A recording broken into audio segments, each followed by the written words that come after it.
கண்ணாலேயே அவர் தன்னுடைய ஆக்டிங் காட்டுவார். அது வந்து ராஜபாட்டாங்கதுரையில பார்க்கலாம். நீங்க அவருடைய தங்கச்சி மாப்பிள்ளை வந்து இன்னொரு திருமணம் செஞ்சிருப்பாரு. அந்த கல்யாணத்துக்கு சிவாஜியும் இன்வைட் பண்ணியிருப்பாங்க. உட்காந்து அந்த மாப்பிள்ளைய பார்த்துக்கிட்டே தான் இருப்பார்.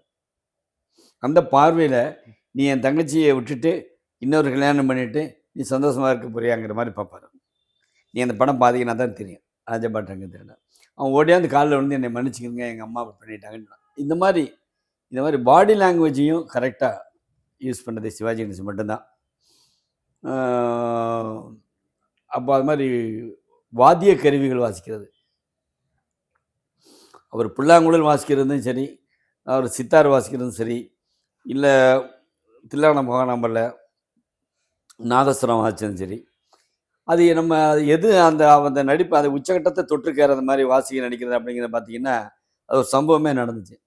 தில்லானா மோகனாம்பல்ல அவருக்கும் ஏவிஎம் ராஜனுக்கும் வாசிச்சது ஒரிஜினல் நாதஸ்வர வித்வான்கள். அவங்க மதுரையை சேர்ந்தவங்க. சேதுராமன் பொன்னுச்சாமி.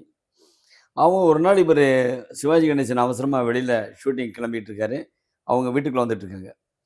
வந்தோனே, "என்ன இப்படி வந்திருக்கீங்க? வாங்க உட்காருங்க, சாப்பிடுங்க. என்ன வந்திருக்கீங்கன்னு?" "இல்ல, நாங்க நினைச்சோம் தில்லாடங்கோணமல் படம் வந்தோனே எங்களுக்கு நெறையா வாய்ப்பு வரும். நீங்க அப்படி அருமையா வாசிக்குமா நடிச்சிட்டீங்கன்னு.